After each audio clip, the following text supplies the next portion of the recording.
Hello everyone, this is AndresRestart, and today we are going to be speaking on the Nintendo Switch 2 launch title, Conundrum. This is what I think would be a fun discussion to have during my vacation period. There's going to be a few different videos coming out that will be a bit more simpler in sort of production, I guess, but I'll still be speaking on some interesting ideas while I'm away on vacation, and this is going to be one of them.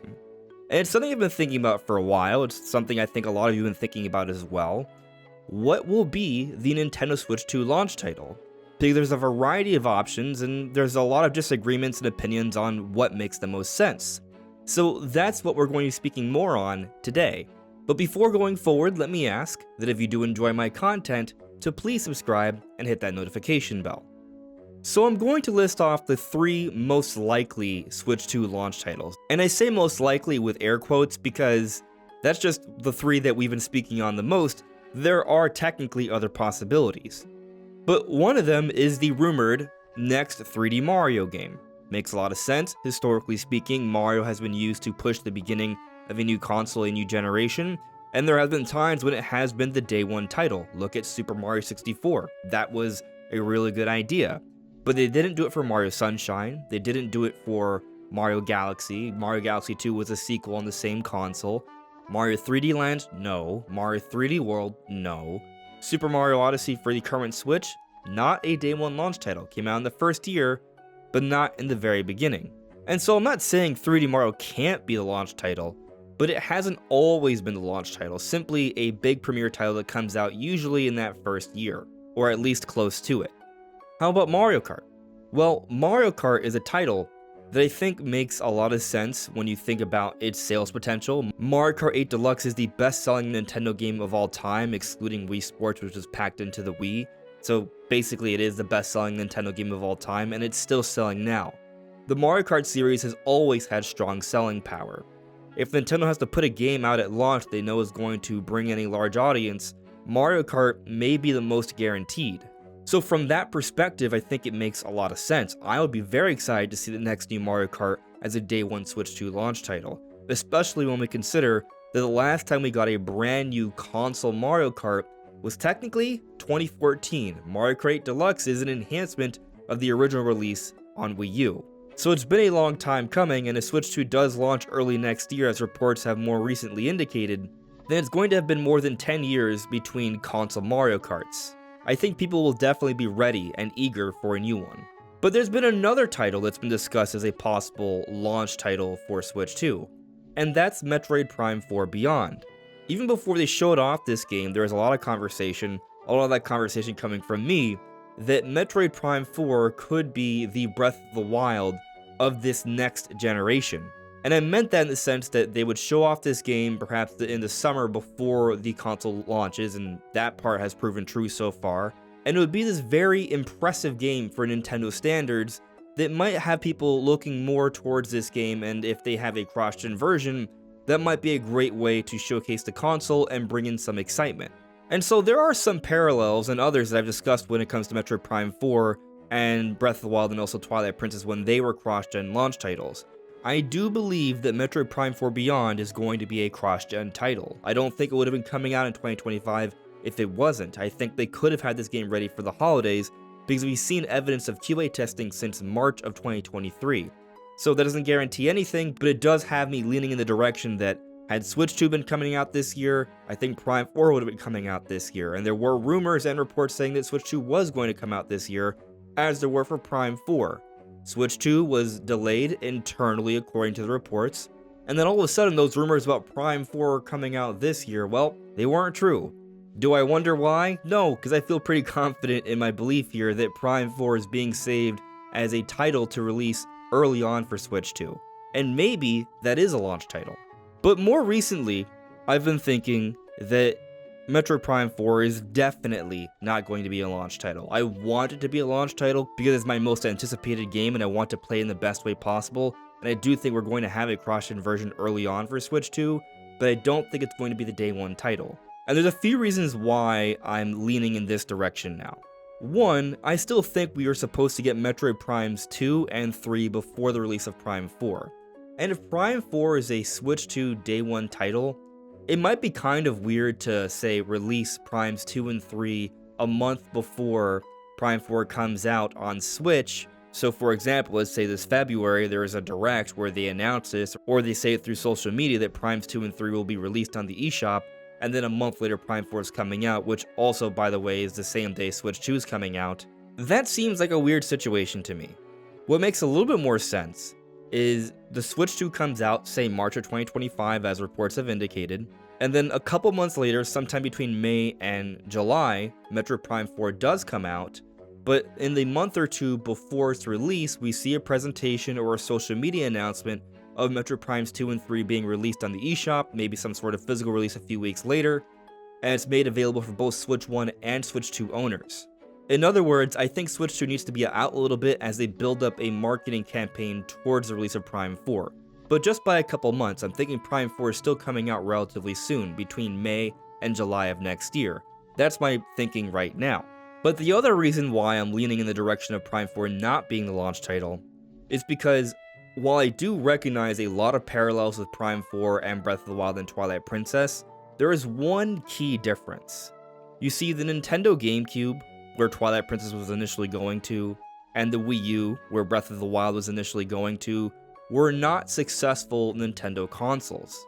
And so there was going to be a limited audience already playing those games on those not so successful consoles, and so putting them as a launch title for the premier new system made even more sense.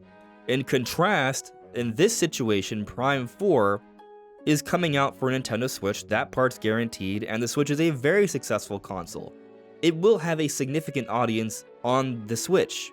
There will be a significant audience without a Switch 2 version. In other words, the impact of Prime 4 being a day one launch title for Switch 2 will be reduced somewhat here.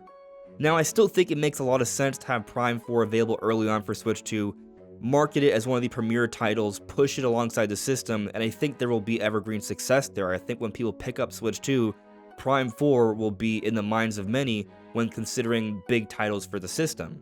And so I still think it makes sense. But that can still apply if Prime 4 just releases in the launch window, not necessarily the first day. So I think there are other options that make more sense. Now, what might those be? We've already mentioned 3D Mario, we've already mentioned Mario Kart. I think those would be strong candidates. I actually really like the idea of the next Mario Kart being the day one title, so say March of 2025 we're playing the next new Mario Kart, and then in May we get Metroid Prime 4 Beyond, and then for the holidays we get the next new 3D Mario. To me that feels like a really good pattern of release. Even if Prime 4 comes out in July, maybe more like that Splatoon 2 window, similar to how it worked in 2017, especially if Prime 4 has an online multiplayer, I think a release schedule along those lines would do wonders. Now, could we flip 3D Mario and Mario Kart? I think we could. There's an argument to be made that you want to have a premier single-player campaign right from the get-go, and 3D Mario would be that. Mario Kart, historically speaking, Mario Kart hasn't been a great single-player game. It's a big multiplayer game, and perhaps Nintendo doesn't want to start with a multiplayer game as the premier title. Like maybe there's something smaller like another Snipper Clips, or perhaps like a Switch Sports 2 or a Nintendo Land. Something like that may also be available early on, and that will appeal to more of the multiplayer audience, but they're still going to want to have that big single player campaign. And I think something like that could work. But let's further entertain the possibility that Mario Kart is a launch title. What will this next Mario Kart entail? What will be so special about it? It's been a long time since we've had a brand new original Mario Kart made for a console, and with the Switch 2 being dramatically more powerful than the Switch, I definitely have expectations for these ground up new games for the system, including Mario Kart. So what might they do that would be special here? There's a few different things they could absolutely do, but the angle I'm leaning in right now for the sake of this conversation is perhaps they will actually introduce some type of actual campaign for Mario Kart. It's not just about doing the Grand Prix and the time trials and then playing online or locally with your friends, but they actually give us a proper single player adventure of some sort. We had the missions mode in prior Mario Karts, and that was pretty fun, and we've seen boss fights as well, so they've played around with some of these concepts.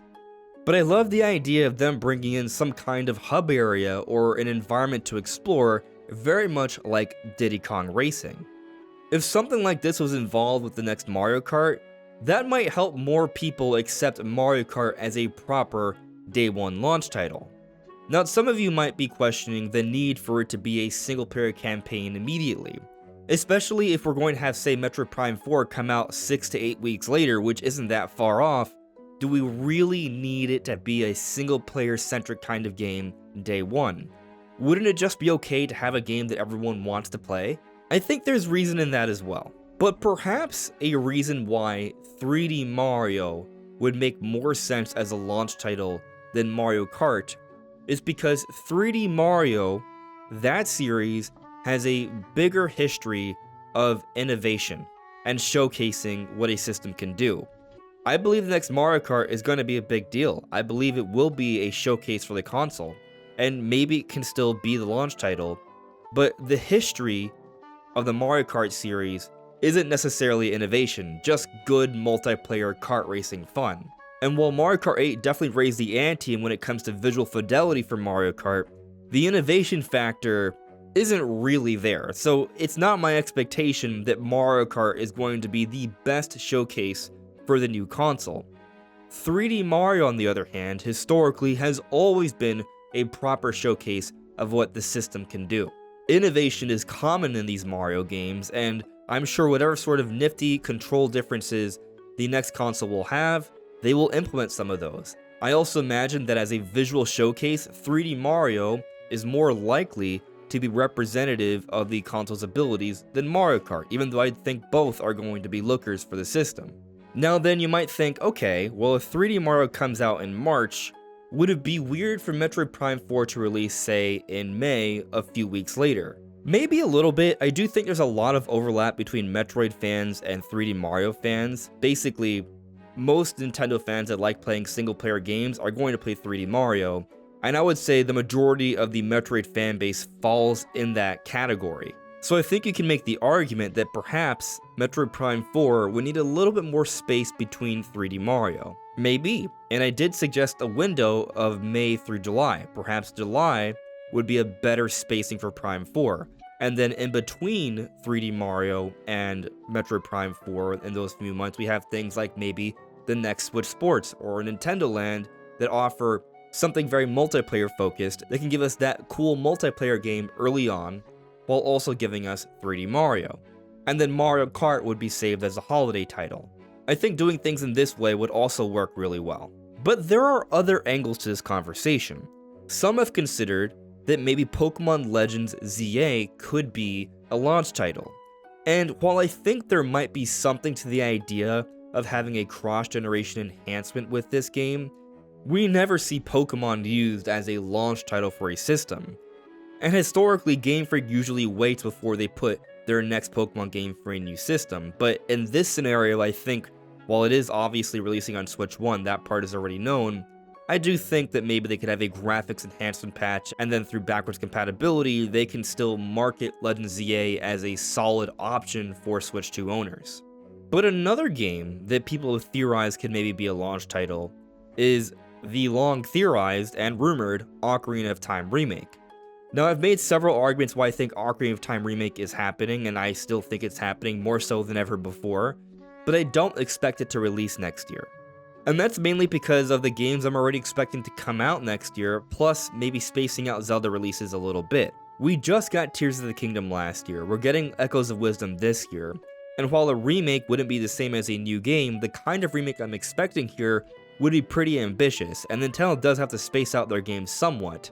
And if we're already talking about getting a new Mario Kart, a new 3D Mario, Pokemon Legends ZA, Metroid Prime 4 Beyond, perhaps a sequel to Switch Sports, and another game I haven't mentioned in this particular video is the next game from Monolith Soft, given that 2024 has been their break year, and when you follow their pattern of releases, they're due for a game in 2025, and the way they handled the Switch 1 with Xenoblade 2 in that first year, I think they're going to want something in the launch year as well. Not a launch title, Monolith Soft wouldn't be responsible for that, but that's another game that would be coming in the first year of Switch 2, I think.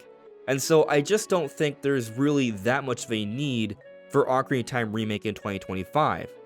But in 2026, when we're talking about anniversaries and us being closer to the release of the Zelda movie, that might be a better time for the game to come out. And on top of that, this would be a remake, not a brand new game. So while it might be a showcase visually, it probably wouldn't be a showcase from an innovation perspective. So 3D Mario, I think, makes the most sense in that regard, and Mario Kart, I would say, is the second most likely option. And I'll still slot in Metroid Prime 4 as the third most likely, depending on how Nintendo decides to do things, because Nintendo is very hard to predict. But those are my thoughts on the Switch 2 launch title Conundrum. What do you think? What do you believe is the most likely title to launch the Nintendo Switch 2? Was it something I mentioned in this video, or something completely different? Let me know in the comments below. This is AndresRestart. Thank you so much for listening and watching, and I'll see you all really soon. Take care. Bye.